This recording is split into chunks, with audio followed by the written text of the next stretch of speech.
कहानी की शुरुआत होती है 1947 में, जहां एक बैंकर एंडरडी पर अपनी पत्नी और उसके प्रेमी की हत्या का इल्जाम है। लेकिन अदालत में सारे सबूत एंडरडी के खिलाफ जाते हैं और वह अपनी बेगुनाही साबित नहीं कर पाता। इसलिए जज उसे 2 हत्या करने के जुर्म में उसे 1 नहीं बल्कि 2 उम्र कैद की सजा सुनाता है। सजा मिलने के बाद एंडरडी को शशांक रिडेंशन नाम के एक ऐसे जेल में भेजा जाता है जहां से आज तक कभी भी कोई कैदी फरार नहीं हो सका है। इस जेल में ऐसे ऐसे कैदी हैं जिन्होंने अपनी पूरी जिंदगी इसी जेल में बिता दी है। इस जेल के कायदे और कानून इतने ज्यादा सख्त हैं कि अगर कोई गलती करता है या जेल से भागने की कोशिश भी करता है तो उसे मार मार के अधमरा कर दिया जाता है। इस जेल में हमें रेड नाम के कैदी को दिखाया जाता है जो पिछले 20 साल से इस जेल में कैदी है। रेड एक ऐसा कैदी है जेल में कुछ भी सामान ला कर दे सकता है और हर चीज का इंतजाम कर सकता है। हम देखते हैं कि आज भी रेड का पैरोल रिजेक्ट कर दिया जाता है। तभी एंडरडी के साथ साथ बहुत सारे कैदियों को बस में लाया जाता है। रेड और उसके दोस्त कैदियों पर सिगरेट का पेट लगाते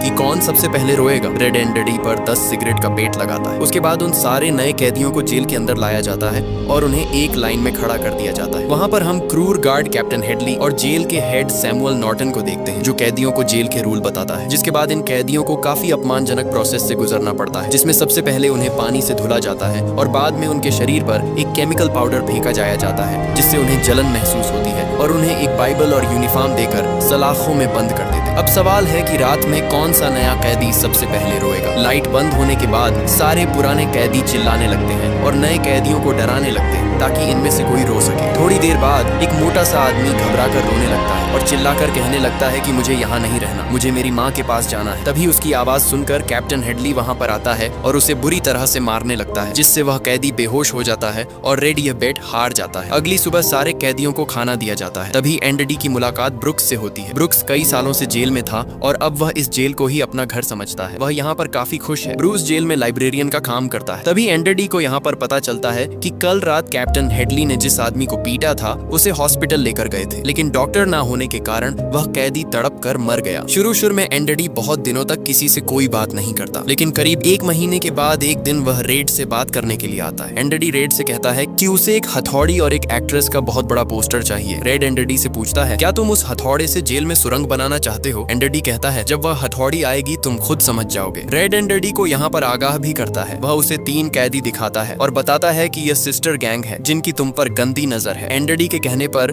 रेड उसके लिए हथौड़ी मंगवा देता है और जब वह हथौड़ी देखता है तो मन ही मन सोचता है, इस हथौड़ी से जेल में सुरंग बनाने में 600 साल लग जाएंगे। दरअसल एंडरडी को पत्थर तराशने का शौक होता है और इसीलिए उसने हथौड़ी मंगवाई होती है। एंडरडी तक हथौड़ी को पहुंचा दिया जाता है। अब कुछ दिनों बाद वह सिस्टर गैंग जिनकी एंडरडी पर गंदी नजर होती है उसे मौका देखकर पकड़ लेते हैं और उसका शारीरिक शोषण करते हैं। यह सिलसिला अगले 2 साल तक इसी तरह से चलता रहता है, लेकिन एंडरडी ने कभी इसकी किसी से कोई शिकायत नहीं की। उसके शरीर पर हमेशा चोटों के निशान रहते और चेहरे पर एक अजीब सी खामोशी। एक दिन छत की मरम्मत करने के लिए कुछ कैदियों को चुना जाता है जिसमें रेड अपना दिमाग लगाकर एंडरडी और अपने सारे दोस्तों का नाम डलवा देता, जिससे वह सभी साथ में खुले में जाकर खुली सांस ले पाए और कुछ पल के लिए ही सही आजादी महसूस कर पाए। यहाँ यह सभी छत की मरम्मत कर रहे होते हैं कि तभी इनका इंचार्ज कैप्टन हेडली थोड़ा परेशान होता है और अपने साथियों को बताता है कि मेरे भाई ने मेरे नाम $30,000 किए हैं, लेकिन इसका कोई फायदा नहीं है क्योंकि सारा का सारा पैसा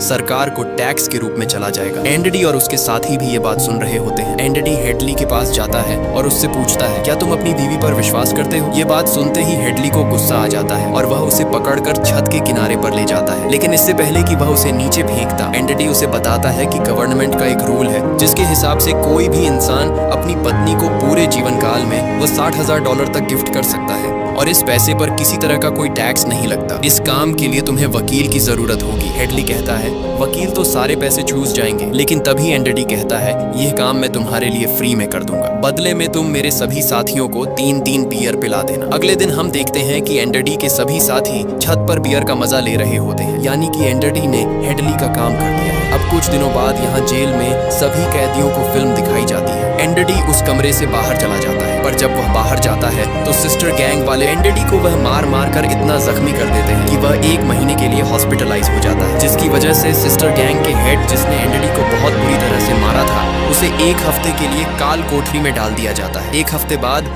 जब वह वापस अपने सेल में जाता है तो वहाँ पर कैप्टन हेडली आता है जिसका एंडरडी ने $30,000 का टैक्स बचाया था। हेडली उस आदमी को इतनी बुरी तरह से मारता है कि वह हमेशा के लिए अपंग हो जाता है। अब कुछ दिनों के बाद इस जेल का नॉर्टन एंडरडी के सेल में आता है और उसके सेल की तलाशी करवाता है। दरअसल तलाशी तो एक बहाना था। उसके ऑफिसर ने उसे बताया था कि किस तरह से एंडी ने उसके $30,000 का टैक्स बचाया था, इसीलिए वह एंडरडी से मिलना चाहता था। एंडरडी के हाथ में बाइबल होती है जिसे वह ले लेता है। उसे भी बाइबल पर बहुत विश्वास है। एंडरडी के सेल के अंदर बहुत सारे एक्टर्स की फोटोज होते हैं और साथ ही एक एक्ट्रेस का बहुत बड़ा पोस्टर भी। नॉर्टन यहाँ से निकल जाता है, पर कुछ ही पल बाद वह लौट कर आता है और उसके हाथ में जो एंडरडी की बाइबल होती है वह उसे लौटाते हुए कहता है कि मुक्ति इसी में है। नॉर्टन एंडरडी से इम्प्रेस हो जाता है, इसीलिए वह उसे अपने ऑफिस में बुलाता है और उसे असिस्टेंट लाइब्रेरियन बना देता है। लाइब्रेरी में वही बूढ़ा आदमी ब्रुक्स होता है जो कई सालों से लाइब्रेरी को संभाल रहा था और एंडरडी उसके अंडर काम करने लगता है। अब एंडरडी यहाँ पर दूसरे ऑफिसर्स की ITR भरना भी शुरू कर देता है। जैसे जैसे साल बीतते हैं एंडी के पास काम बढ़ता ही चला जाता है। उसे एक असिस्टेंट की जरूरत पड़ती है और वह अपना असिस्टेंट अपने सबसे अच्छे दोस्त रेड को बनाता है। धीरे धीरे इसी तरह से वक्त बीतता चला जाता है और एक दिन लाइब्रेरियन ब्रुक्स, जिसके अंदर एंडरडी काम करता है, वह एंडरडी के दूसरे दोस्त की गर्दन पर चाकू लगा देता है। दरअसल सरकार ने उसकी सजा माफ कर दी है, पर वह इस जेल को छोड़कर नहीं जाना चाहता। आज उसे जेल में पूरे 50 साल हो चुके हैं। ये जेल की दुनिया ही उसकी असली दुनिया है। जेल से छूटने के बाद लाइब्रेरियन ब्रुक्स को सच में बहुत अजीब लगता है। 50 सालों में बाहर की दुनिया की रफ्तार बहुत बढ़ गई थी। जहाँ सड़क पर पहले एक गाड़ी दिखती थी, अब सड़कों पर गाड़ियों की भीड़ है और इस भीड़ भाड़ की तेज रफ्तार वाली जिंदगी में ब्रुक्स सर्वाइव नहीं कर पाता और वह अपनी जान दे देता है। लेकिन मरने से पहले उसने अपने दोस्तों को चिट्ठी लिखी थी। ब्रुक अब नहीं रहा, यह जानकर उसके सारे साथी दुखी हो जाते हैं। इसके बाद एक दिन कुछ नए कैदियों को जेल में लाया जाता है, जिसमें टॉम नाम का भी एक कैदी था। टॉम बहुत यंग और घमंडी होने के साथ बहुत फ्रेंडली भी था। वह बहुत ही जल्द लोगों में घुल मिल जाता था। टॉम इससे पहले भी चोरी के मामले में कई जेलों में जा चुका है, पर जब उसे पता चलता है कि एंडरडी ने आज तक कई लोगों की मदद की है तो वह उसके पास जाता है और उसे कहता है कि वह अपनी हाई स्कूल की पढ़ाई पूरी करना चाहता है ताकि जेल से निकलने के बाद वह अपनी बीवी और अपने बच्चे के साथ एक अच्छी जिंदगी जी सके। एंडरडी इसमें उसकी मदद करता है। एक दिन टॉम रेड के पास जाता है और कहता है कि एंडरडी बहुत इंटेलिजेंट है, वह इस जेल में क्या कर रहा है। तब रेड बताता है उसने अपनी बीवी को किसी और के साथ सोते हुए देखा और उसने उन दोनों को ही मार दिया। यह सुनकर टॉमी को कुछ याद आ जाता है और वह सीधे एंडरडी से मिलने के लिए जाता है और बताता है कि 4 साल पहले मैं एक जेल में गया था जहाँ पर उसे कैदी मिला था। जब उसने उस कैदी से पूछा कि वह जेल किस कारण आया है, तब उस कैदी ने बताया कि एक रात को एक घर में चोरी करने गया। उस घर का ओनर जाग गया और उसने ओनर को और उसकी पत्नी को गोली मार दी। बाद में उसे पता चला कि वह दोनों पति पत्नी नहीं थे बल्कि लवर थे। वह औरत एक बहुत बड़े बैंकर की पत्नी थी और उस बैंकर को उसकी पत्नी और उसकी पत्नी के लवर के कत्ल के इल्जाम में गिरफ्तार कर लिया गया। यह सब जानने के बाद एंडरडी नटन के पास जाता है और उसे यह सब कुछ बताता है और कहता है कि मुझे एक बार अपनी बेगुनाही साबित करने का मौका दिलवा दो। लेकिन नटन जानबूझकर उसकी बातों पर विश्वास नहीं करता, क्योंकि एंडरडी वो इंसान है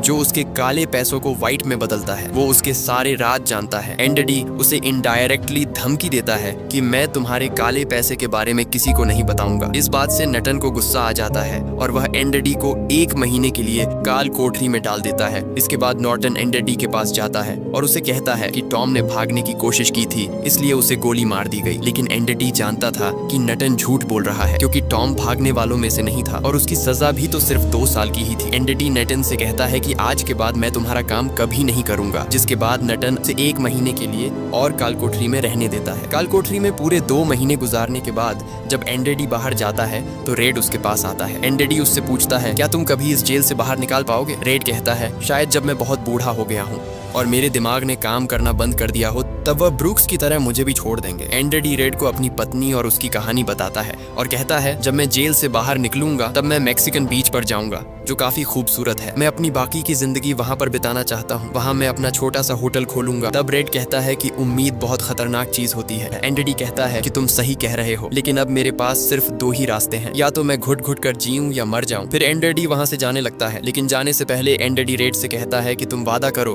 कि तुम मेरा एक काम करोगे। रेड कहता है कि हाँ, मैं जरूर करूंगा। एंडरडी कहता है कि बॉक्सन के पास एक बहुत बड़ा मैदान है। उस मैदान में एक बहुत बड़ा पेड़ है। उस पेड़ के पास एक पत्थर की दीवार है। उस पत्थर की दीवार पर एक ब्लैक कलर का पत्थर है। उस पत्थर के नीचे कुछ घड़ा है। वादा करो जब भी तुम जेल से बाहर निकलोगे तुम वहाँ पर जरूर जाओगे। रेड पूछता है उस पत्थर के नीचे क्या है? एंडी कहता है इसके लिए तुम्हें वहाँ पर जाना होगा। ये कहकर एंडी यहाँ से सीधा नटन का काम करने जाता है। वो नटन का काम खत्म करके उसके सारे डॉक्यूमेंट्स एक खास तिजोरी में रखता है। डॉक्यूमेंट्स रखने के बाद एंडी को नटन अपने कपड़े देता है। वह कहता है मेरे कपड़े इस्त्री करवा देना और मेरे जूते को आईने की तरह चमका देना। इसके बाद एंडी वापस अपने सेल में आ जाता है। वहीं रेड आज रात को बहुत परेशान होता है क्योंकि उसे शक है कि एंडी अपनी जान दे सकता है, क्योंकि आज सुबह ही एंडी ने उसके एक दोस्त से 6 फीट का एक रस्सी मांगा था। अगली सुबह जब सभी के सेल के दरवाजे खोलते हैं तो एंडी अपने सेल से बाहर नहीं आता और जब गार्ड्स उसके सेल के पास पहुंचता है तो वह पूरी तरह से हैरान होता है। वही नॉर्टन को दिखाया जाता है जो अपने जूते पहनने के लिए निकालता है, पर उस बॉक्स में उसकी नहीं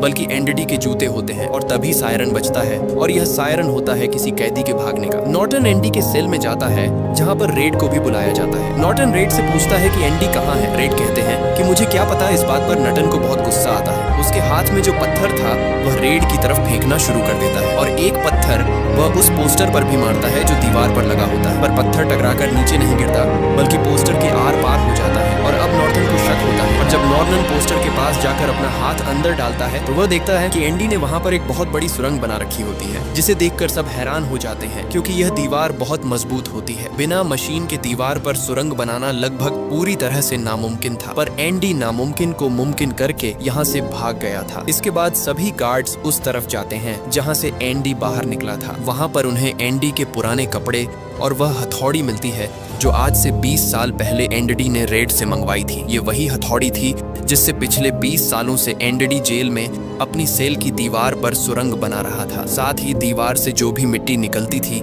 वह उसे अपनी जेब में रखकर ग्राउंड में बिखेर देता था। एंडी ने आखिरी बार जब नॉर्टन के लिए काम किया था तो नटन के काले धन के सारे डॉक्यूमेंट्स अपने पास रख लेता है। नटन को इस बात का पता नहीं चलता। साथ ही नटन ने अपने कपड़े जो उसे प्रेस करने के लिए दिए थे, एंडी उन कपड़ों को अपने कपड़ों के अंदर पहन लेता है। साथ ही उसकी जूते जो नटन ने उसे पॉलिश करने के लिए दिए थे, एंडी उन्हें पहनकर वहां से निकल जाता है। रात को जैसे ही सारी लाइट्स बंद होती है एंडी उस सुरंग से बाहर निकलता है। इसके बाद वह एक गटर का पाइप तोड़ता है और उस गटर के पाइप में रेंगता हुआ वो उस जेल से भाग जाता है जहाँ से आज तक कोई कैदी नहीं भागा सका। अगली सुबह एंडी उस बैंक में जाता है जहाँ पर नॉर्टन का सारा काला धन होता है। ये धन एक ऐसे आदमी के नाम पर होता है जो इस दुनिया में है ही नहीं। दरअसल जेल से एंडी ही उस आदमी के सिग्नेचर करता था। साथ ही एंडी के पास उसे आदमी के नाम के सारे डॉक्यूमेंट्स भी होते हैं। इसीलिए एंडी बैंक में जाकर सारे पैसे निकाल लेता है जो करीब 2.5 मिलियन थे। यानी कि एंडी न सिर्फ आजाद हो गया बल्कि वह बहुत अमीर भी हो गया था। एंडी के पास नटन के काले चिट्ठों के सारे डॉक्यूमेंट्स होते हैं